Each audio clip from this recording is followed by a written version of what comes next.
Hello बच्चों, फिर एक बार दोबारा स्टार्ट कर रहे हैं हम रियल कंसेप्ट इंस्टीट्यूट के ऑफिशियल यूट्यूब चैनल पे। हम लोगों का कार्बन एंड कंपाउंड का थर्ड स्पेल लेके, यानी थर्ड पार्ट लेके, सेकंड लास्ट पार्ट है, इसका मोस्ट इंपॉर्टेंट पार्ट है। इसे कंटिन्यूस आगे बढ़ाते हैं हम लोग। कार्बन एंड कंपाउंड में अब आता है हमारा IUPAC nomenclature. IUPAC nomenclature IUPAC nomenclature तुम लोगों के 10th क्लास में ऑलमोस्ट 4 से 5 फंक्शनल ग्रुप हैं, उससे ज्यादा नहीं है, लेकिन इससे क्वेश्चन 101% आएगा ही आएगा। IUPAC nomenclature IUPAC nomenclature basically होता क्या है? Naming of A organic compound. Naming of organic compound. Organic compound यानी कभी भी ऑर्गेनिक कंपाउंड की अगर नेमिंग होती है तो उसको हम किस मेथड को फॉलो करते हैं? IUPAC nomenclature. नोमेनक्लेचर का मतलब नाम होता है। आयुपैक क्या है? ऑर्गेनाइजेशन है जो नए ऑर्गेनिक कंपाउंड के क्या रखती है? नाम। अगर इसकी फुल फॉर्म देखें तो international union of pure and applied chemistry. इसका मेन हेड ऑफिस जेनेवा में है, वो डिसाइड करता है केमिकल्स के नेम। इसके लास्ट क्लास में हमने 3 इंपॉर्टेंट रूल देखे थे जो हमें फॉलो करने हैं किसी भी नेमिंग के लिए। सबसे पहले, select the longest carbon chain. Select the longest carbon chain. Longest carbon chain longest carbon chain को सिलेक्ट करना होता है। सबसे पहला काम यही होगा, जिसे मैं 1 नंबर डालता हूं। दूसरा काम है numbering from branching side. Numbering करनी है हमें कहां से? ब्रांचिंग साइड से। Numbering from branching side. Numbering from branching side. Numbering from branching side. और थर्ड और लास्ट वन जिसे हम बोलेंगे numbering from A priority order. Priority order.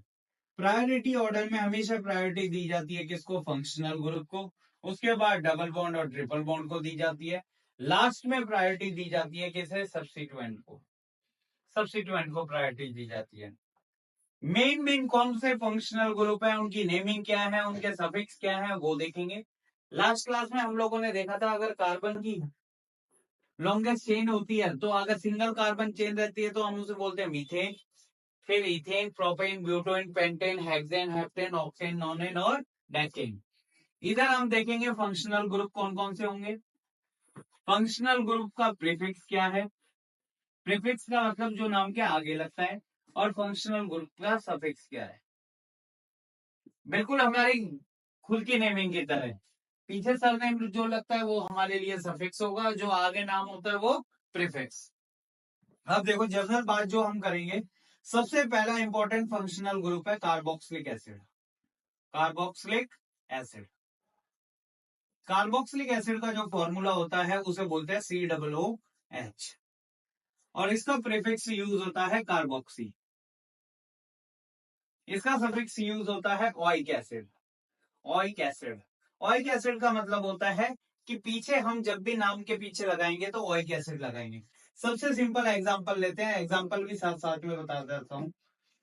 CH3COOH। Rule के अकॉर्डिंग चलेंगे। सबसे पहला नाम क्या है? काम हमारा लॉन्गेस्ट चेन को सेलेक्ट करना। हमेशा याद रखना जिस भी फंक्शनल ग्रुप में कार्बन होगा उसका कार्बन लॉन्गेस्ट चेन में इंक्लूड होगा ही होगा। और प्रायोरिटी ऑर्डर के अकॉर्डिंग नंबरिंग हमेशा इसे दी जाएगी।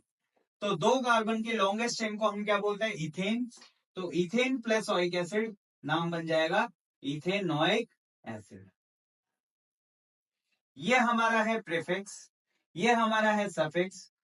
ये सफिक्स स्पेशली किसके लिए यूज होगा? कार्बोक्सिलिक एसिड के लिए यूज होगा। इसलिए एग्जांपल में हमने इसे लिया है। 2 कार्बन की चेन को एथ बोला जाता है। फंक्शनल ग्रुप कार्बोक्सिलिक एसिड है, इसलिए इसे ओइक एसिड नाम हो गया इसका इथेनोइक एसिड। कॉमन नेम पे भी इसे बोला जाता है एसिटिक एसिड। Acetic acid. अगर इसे हम जर्नली कंटिन्यूस करें तो ये हमारा पहला फंक्शनल ग्रुप था। ये एग्जांपल कराया था, इसे रब कर देते हैं। दूसरा एग्जांपल होगा हमारा कार्बोक्सिलिक एसिड के बाद। अगर हम लेंगे तो कार्बोक्सिलिक एसिड के बाद हमें लेना है तो इधर हम काम में लेंगे एल्डिहाइड। एल्डिहाइड से भी बेटर है। एल्डिहाइड से पहले हम लोग ले लेते हैं किसको? एल्कोहल को एल्कोहल। एल्कोहल का फंक्शनल ग्रुप होता है ROH। आर किसको डिनोट कर रहा है यहाँ पे? अल्काइल ग्रुप को, जहां पे हम नंबर ऑफ कार्बन कम ज्यादा कर सकते हैं, ये अल्काइल ग्रुप है। प्रीफिक्स में इसे बोला जाता है हाइड्रोक्सी, हाइड्रोक्सी, और सफिक्स में इसे बोला जाता है ऑल।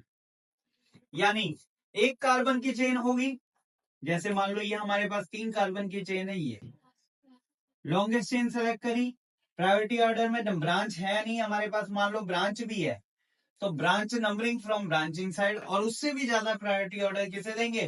ब्रांच को हम क्या भी ले सकते हैं? सब्स्टिट्यूएंट।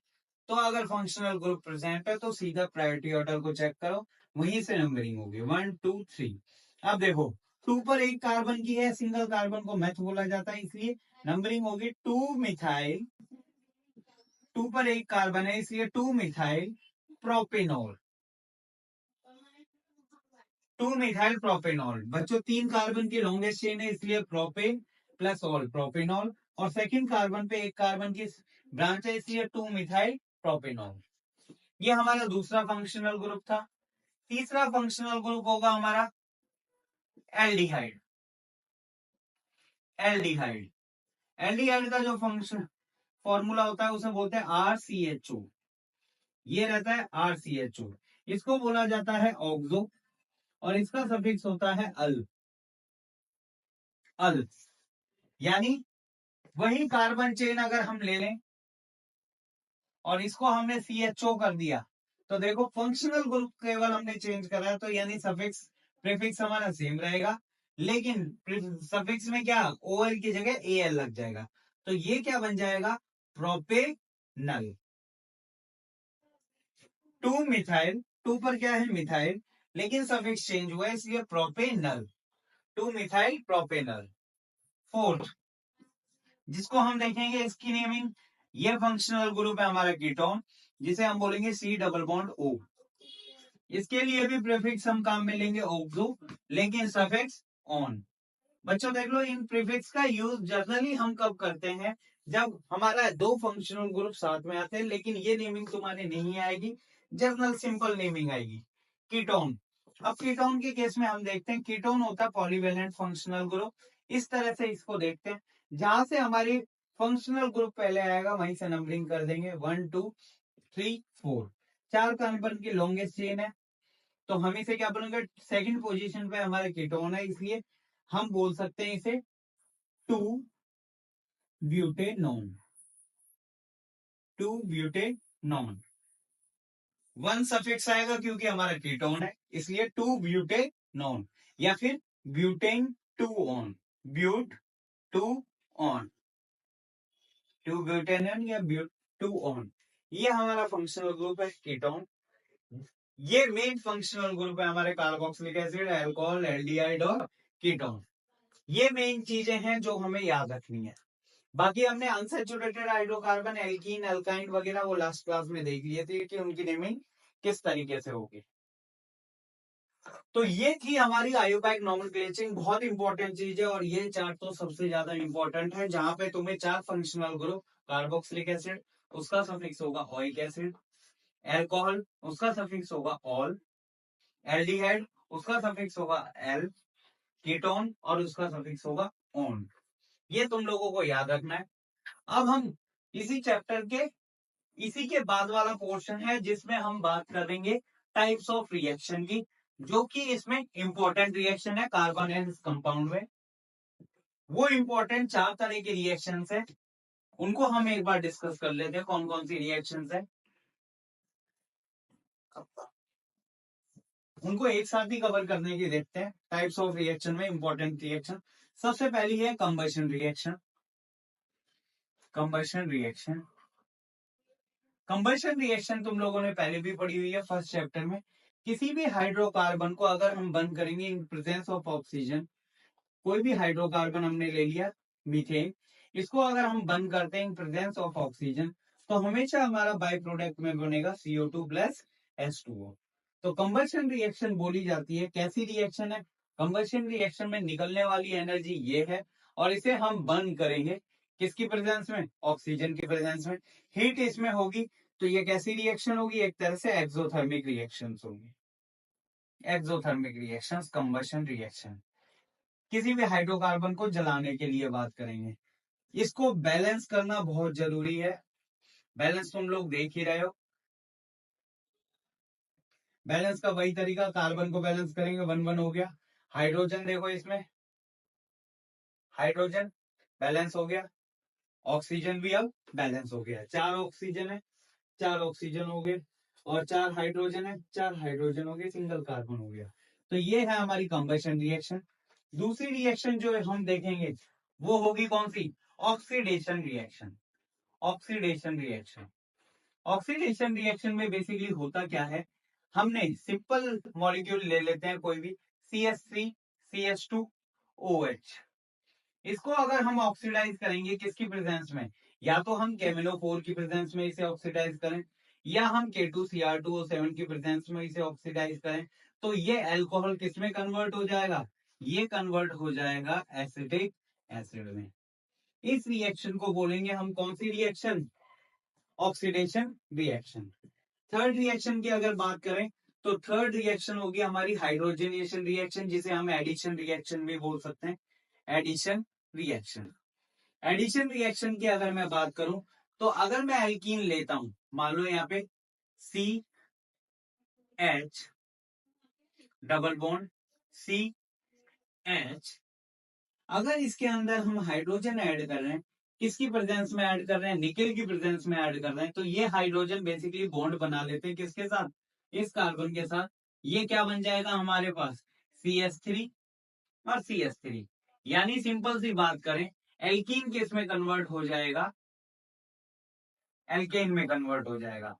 तो इस रिएक्शन को एडिशन रिएक्शन भी बोलते हैं, और क्या भी बोलेंगे? Hydrogenation reaction. हाइड्रोजनेशन रिएक्शन यानी addition of hydrogen, hydrogenation reaction. चौथी जो रिएक्शन का टाइप है वो होता है हमारा substitution reaction. Substitution reaction, substitution reaction की अगर मैं बात करूं तो सब्स्टिट्यूशन रिएक्शन में अगर हम बात करेंगे, जैसे मीथेन की रिएक्शन अगर हम HCl से करें तो इसकी रिएक्शन करेंगे तो क्या बन जाएगा? CH3Cl बन जाएगा, और साथ में इसमें हाइड्रोजन गैस रिलीज हो जाएगी। सब्स्टिट्यूशन जैसे जैसे बढ़ता जाता है कि एक हाइड्रोजन, ये Cl ने इसे रिप्लेस करा और हाइड्रोजन गैस के फॉर्म में निकल गया। अगर मैं दूसरा सब्स्टिट्यूशन भी लेते हैं कि CH3Cl की रिएक्शन दोबारा HCl से कराते हैं, इधर से हमने कराया, तो ये किस में कन्वर्ट हो जाएगा? ये कन्वर्ट हो जाएगा CH2Cl2 में कन्वर्ट हो जाएगा, दोबारा हाइड्रोजन गैस इसमें से रिलीज हो जाएगी। तो ये रिएक्शन है हमारे पास सब्स्टिट्यूशन रिएक्शन। यानी अगर मैं बोलूं कार्बोनेस कंपाउंड में मेन 4 तरह की रिएक्शन कौन कौन सी है? कंबशन रिएक्शन, जिसमें मेन प्रोडक्ट CO2 और H2 बनता है। ऑक्सीडेशन रिएक्शन, जिसमें एल्कोहल किसमें ऑक्सीडाइज हो जाता है? एल्कोहल ऑक्सीडाइज हो जाएगा किसमें? कार्बोक्सिलिक एसिड में, कार्बोक्सिलिक एसिड में हो जाएगा। और एडिशन रिएक्शन, एडिशन रिएक्शन में क्या बोलेंगे? एल्कीन के अंदर क्या ऐड हो जाएगा? हाइड्रोजन ऐड हो जाएगा, और बन क्या जाएगा? एल्केन बन जाएगा। लास्ट रिएक्शन कौन सी है? Substitution reaction. तो ये हमारा इंपॉर्टेंट पार्ट था, थर्ड स्पेल। इसके बाद लास्ट स्पेल देखेंगे, जिसमें हम इथेनॉल की प्रिपरेशन और इथेनॉल एसिड की प्रिपरेशन, उनकी कुछ प्रॉपर्टीज, और लास्ट में सोप और डिटर्जेंट का जो पोर्शन है। तो हार्डली 10 से 15 मिनट का एक स्पेल और होगा। छोटे छोटे 4 स्पेलों में हमने चैप्टर पूरा कर लिया, पूरा चैप्टर इजीली रिवाइज कर सकते हो। Thank you.